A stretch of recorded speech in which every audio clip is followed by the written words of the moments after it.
여러분 안녕하십니까? 전라도 시인으로 불리는 정재학 시인이 얼마 전 공개한 누가 속으라고 하더니라는 제목의 칼럼이 요즘 화제가 되고 있습니다. 전북 고창 출신으로 광주 조선대를 졸업한 뒤 오랫동안 교사 생활을 한 그는 그동안 몇 차례 소개해드린 적이 있어 시청자 여러분들도 잘 알고 계실 것으로 생각합니다. 정재학 시인은 그동안 저질 좌익 세력에 휘둘리고 있는 자신의 고향 호남 지역의 왜곡된 정치 풍토 문제나 광주에서 대학생 시절 직접 목격한 5.18의 실상 등을 소개하면서 이른바 5.18 정신 헌법 전문 수록 주장에 단호하게 반대해 많은 주목을 받은 바가 있습니다. 이번에 나온 누가 속으라고 하더니란 제목의 칼럼 내용도 들어보시면 상당히 가슴에 와닿는 바가 있는 내용일 것입니다. 그는 이번 칼럼에서 먼저 다음과 같이 밝혔습니다. 박근혜 탄핵 후에 복장 터지는 일이 있었다. 아무리 생각해도 이해가 안 가는 탄핵이었다.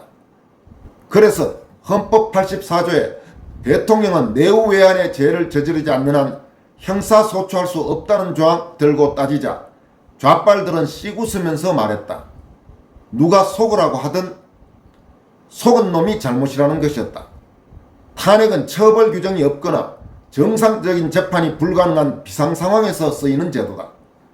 당시 박근혜 대통령은 정상적인 재판이 불가능한 상황도 아니었고 처벌 규정이 없는 것도 아니었다. 그러므로 형사소추에 대한 면책권을 무시한 폭동 탄핵이었다. 이 폭동 탄핵을 가능케 한 것이 삼성으로부터 뇌물을 받은 것으로 인정한 국내관심법과 최순실 국정농단이라는 실체 없는 죄와 세월호 침몰이라는 해난 사고를 뒤집어 씌운 일이었다. 소위 민주당과 그 지지자 좌익들의 내란 폭동이었고 지엄한 괄호 열고 물음표 헌법재판소가 가담한 저질 탄핵이었다.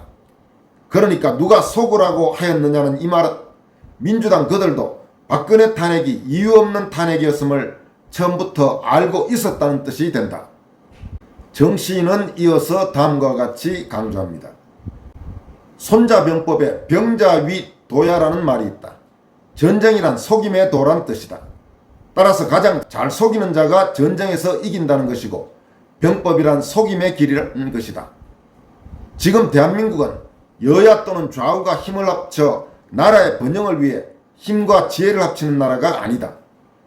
정치 권력을 뺏고 빼앗기는 투쟁과 사륙의 전쟁터다. 아니 권력을 빼앗아 고려 연방제 사회주의 국가로 나아가려는 무리들과 이에 맞서 대한민국을 지키고자 하는 애국자들 간의 전쟁이 벌어지고 있다. 가히 내란 상태인 것이다. 그러므로 속인 놈보다 속은 놈이 더 잘못일 수 있다. 전쟁인데 적에게 아량을 바라는 그것부터 잘못일 수 있다. 그러한 까닭에 손자는 속이는 법을 가르쳤다. 능력이 있어도 없는 듯 보이고 가까이 있으되 멀리 있는 듯 보이고 멀리 있으되 가까운 듯 보이고 이로움을 탐하면 유혹하고 혼란하면 취하고 실하면 대비하고 강하면 회피하고 화내면 소란스럽게 하고 비굴하면 교만하게 하고 편하면 수고롭게 하고 친하면 이간질하고 공격하면 수비하여 그들이 생각하지 못한 곳으로 출격해야 한다고 가르쳤다. 그러므로 예구구파도 거짓말과 속임수에 익숙해져야 한다. 그때 박근혜 탄핵으로 국민을 속였던 자들이 다시 윤석열 탄핵을 들고 나서고 있기 때문이다. 윤석열을 탄핵시켜야 한다. 또다시 속으라는 것이다. 지금 탄핵을 외치는 자들은 윤석열 대통령이 무엇을 잘못했는지 논리적 근거를 대지 못하고 있다. 탄핵 세력 대부분은 그냥 싫다는 것이고 그냥 탄핵하라는 주장만 하고 있다. 무조건 싫다는 이유 없는 반감으로 시작된 탄핵 선동인 것이다. 북한 역시 윤석열 대통령이 싫다는 말을 감춘 적이 없다. 따라서 탄핵의 이유가 문제가 아니라 탄핵의 목표가 문제가 되는 것이다. 그리하여 윤 대통령을 탄핵시키려는 목적은 무엇일까? 여러분 정말로 생각을 해보면 이명박 대통령 이후에 비좌파 정권이 들었을 때마다 한국의 저질 좌익 세력은 그 대통령의 임기가 끝날 때까지 못 기다리겠다. 빨리 쫓아보내겠다. 그 짓을 계속했죠. 그래서 이명박 정권 초기에 여러분도 잘 기억하시는 소위 말도 안 되는 광우병 난동이 벌어졌죠. 그때도 정권이 휘청거렸습니다. 또 박근혜 정권 들어와서는 소위 세월호 침몰 사고 때 말도 안 되는 그런 마타도와 거짓말로 정권을 흔든 뒤에 이어서 국정농단 운운하면서 박근혜 대통령을 대통령에서 끌어내렸죠. 당시 정권하에 일부 새누리당 정치인들이 저질 좌익 세력과 손을 잡고 그리고 한국의 거의 모든 언론, 좌익 언론은 말할 것도 없고 소위 조선동아중앙일보로 대표되는 한국의 주류 비좌파 언론들도 모두 거의 미쳐 날뛰어서 엄청난 거짓말 보도를 쏟아내면서 국민들을 완전히 호도하고 그 여론을 한 방향으로 몰아가면서 말도 안 되는 그런 탄핵을 성공시켰죠. 지금 바로 그 연장선상에서 문재인 정권이 끝난 뒤에 들어선 윤석열 정권에 대해서 저질 좌익 세력들이 탄핵을 통해서 또다시 쫓아내겠다고 지금 온갖 작동을 하고 있는 겁니다.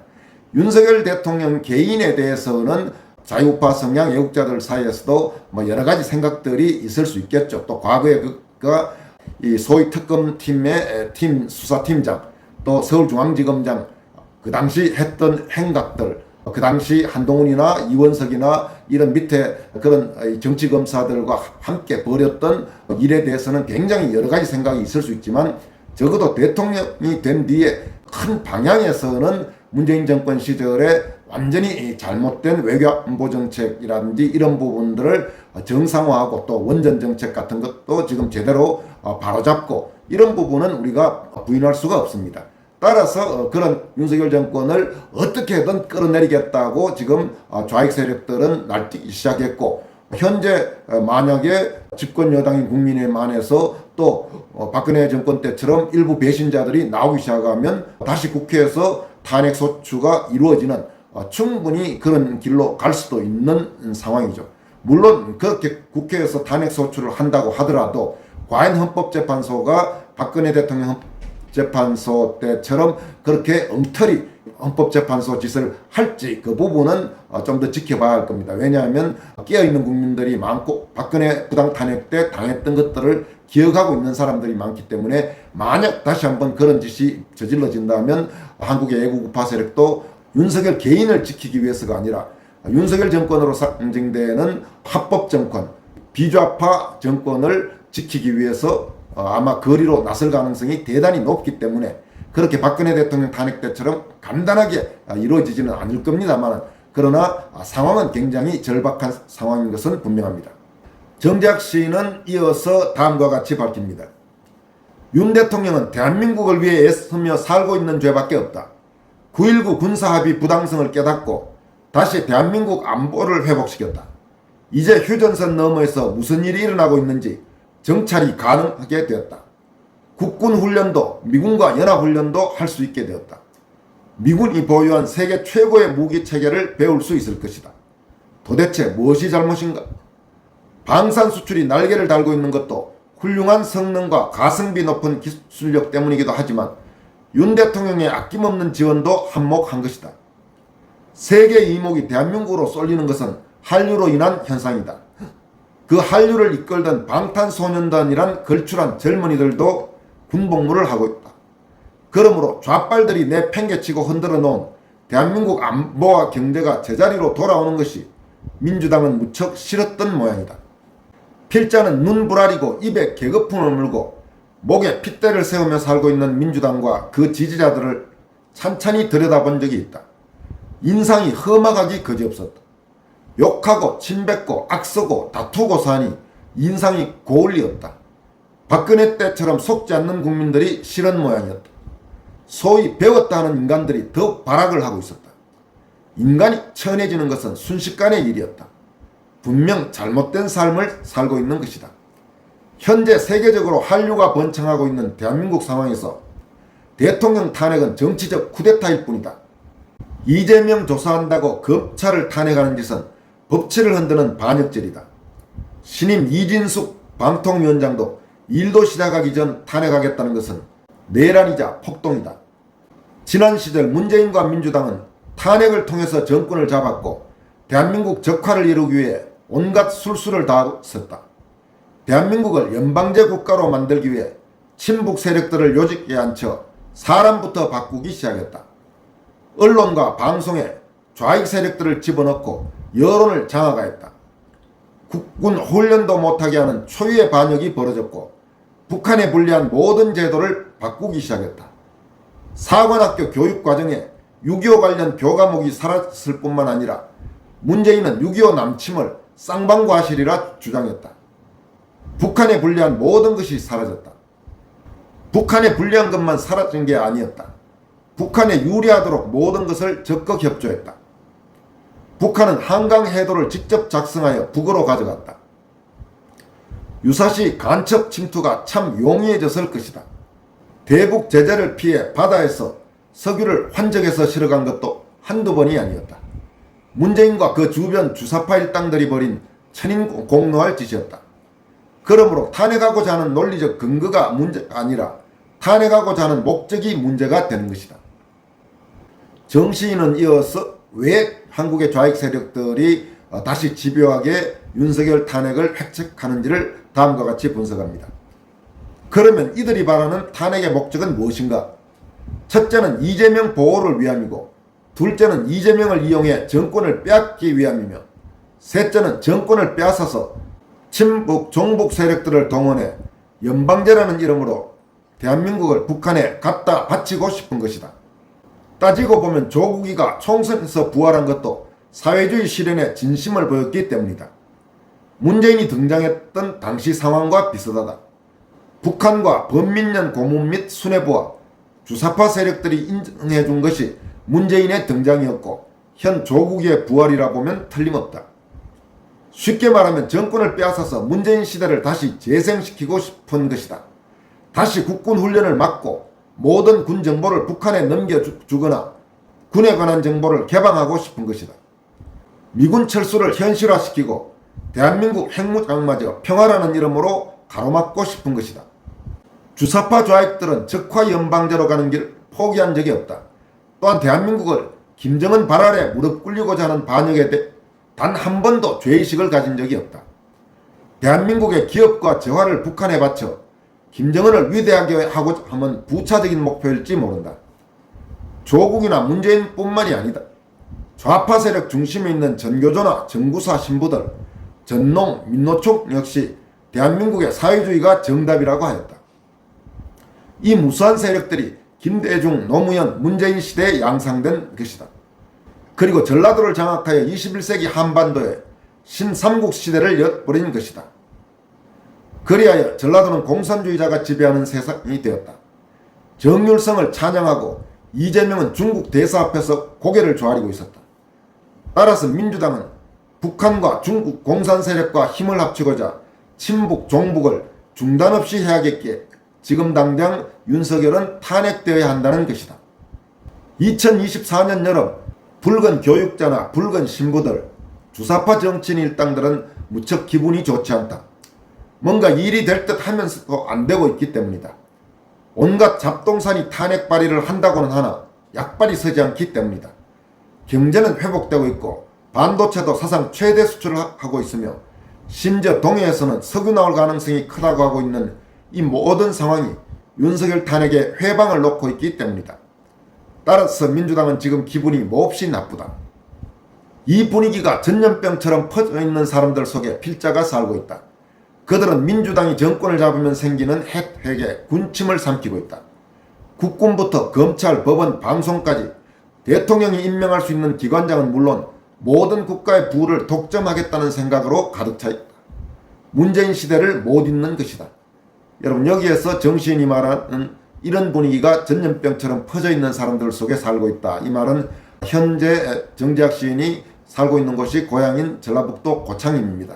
그러니까 현재 호남 지역, 전라도 지역의 정서가 이런 분위기라는 겁니다. 빨리 윤석열 정권 쫓아내고 다시 문재인 정권 같은 정권이 들어와서 자기들이 온갖 대한민국의 요직이란 요직은 다 독차지했던 그런 세상으로 돌아가기를 바라고 있다. 이 말입니다. 부언컨대 평소 주사파 운동권에 대한 의문 하나가 있었다. 도대체 어디 취직해서 돈 한 푼 벌어본 적 없는 자들이 어떻게 무슨 돈으로 자기 자식들 미국 유학 보내고 룸살롱 다니며 호요식하는지 모르겠다는 의문이 있었다. 운동권 주사파들의 경제생활에 대한 의문이었다. 그들이 정치판에 뛰어들어서 봉급만으로 산다고 생각할 수 없다. 노웅래나 송영길을 보았듯이 그들은 정치 권력을 잡고 권력의 후원이 필요한 자들로부터 돈을 받았을 것이다. 한때 뇌물로 100억만 받았어도 양심적인 교육감이라는 말이 있었다. 따라서 운동권 주사파 그들이 군수, 도지사라는 지자체장, 국회의원이라는 자리에서 돈 받지 않고 살았다는 것은 상상하기 힘들다. 그러니까 부정한 돈으로 자식들의 미국 유학비를 감당한 것으로 보인다. 바로 이들이 탄핵을 부르짖고 있으며 이 부정한 자들이 일으키는 탄핵 사태에 대한민국이 고통스러워하고 있습니다. 가련한 것은 군중 심리에 휘말려 눈부라리고 계급품 물면서 민주당과 함께 핏대 세우고 있는 사람들이다. 그러나 아무리 폐악을 부리고 난리를 친다고 해도 그렇다고 해서 달라질 것은 없다. 이재명은 감옥에 수감될 것이며 조국이도 감옥에 갈 것이다. 그리고 윤석열 대통령 탄핵도 물 건너갈 것이다. 탄핵? 대한민국이 그렇게 만만한 나라인 줄 아는가? 일제 나라를 빼앗긴 순간부터 무려 36년 동안 독립을 위해 싸웠으며 수백만이 죽었던 6.25 동족 상잔을 극복한 민족이며 자원 하나 없이 오직 두 손으로만 한강의 기적을 이룬 나라다. 그런 우리 대한민국이 빨갱이들이 원한다고 해서 연방제 공산국가가 될 까닭이 있고 하물며 대통령 탄핵이 2번씩이나 가능할 줄 알았던가. 다만 오늘은 박근혜 탄핵을 주도했던 자들이 했던 말이 떠오른다. 그때 이 조롱소리를 듣고 필자는 얼마나 울었는지 모른다. 누가 속으라고 하든 2024년 7월 전라도에서 시인 정재학. 여러분, 지금까지 전라도 시인으로 흔히 불리는 정재학 시인의 누가 속으라고 하든 이런 제목의 칼럼을 소개해 드렸습니다. 지금까지 권순할TV였습니다. 고맙습니다.